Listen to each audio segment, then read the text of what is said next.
We came to Calcutta as a refugee. No material belongings, nothing, because everything was left behind. They had to start afresh, and grew up in long ration lines because food was short. The walk to school was like 5 miles. So the emphasis was just studying and accept people, accept your friends, whatever color, because color is only in the eye of the people. He said God has no color, religion has no color. So you will go to a school that is diverse, did extremely well, met Mother Teresa through school activities, worked with her, touched by her, moved to Arizona 12 years ago. And then we wanted to build this center because we felt there was need in Arizona for a cultural center like this, which is nowhere in the world. And then we chose Apache because I came from inner city background. People said no because it was crime-ridden, very run-down, blighted neighborhood of Tempe. Why Apache?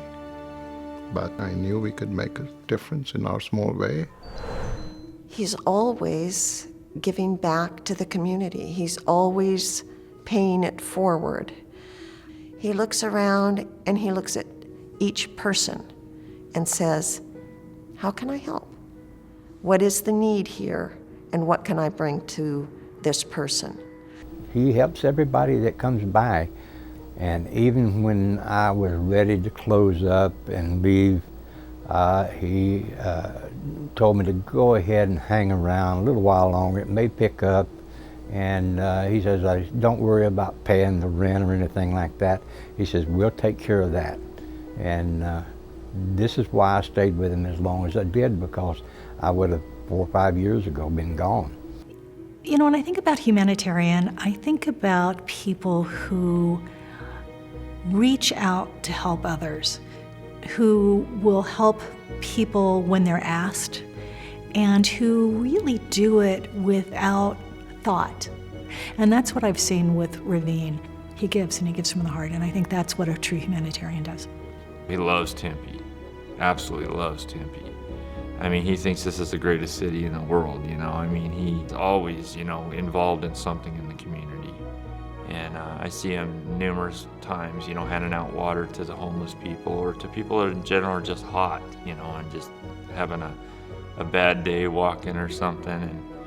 And he'll give out free meals, you know, numerous times I've seen that as well. So, and he helps out a lot of his employees with getting them cars, getting them apartments, or, you know, and helping them get on their feet.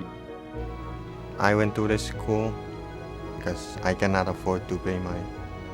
So I went home that time. I was just like, so many things comes into my mind, like thinking of giving up, like I'm not gonna go to school, I'm gonna go back home.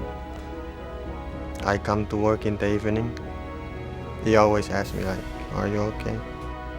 So that time I told him like, I have problem with my school fees and stuff. I'm thinking of going back home. That time he just like pull out his wallet and pay the rest of the thing. I was just so thankful, and you know, before I always think of giving up.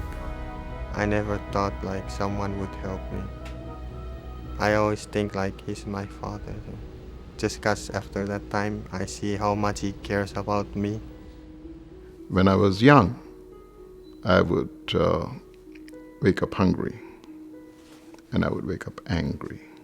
Hungry because we didn't have enough food. But it taught me resilience. It taught me, I got to survive and support myself and take the family out of this. But 68 years later, I still wake up hungry. But now I'm hungry to do every day, help somebody.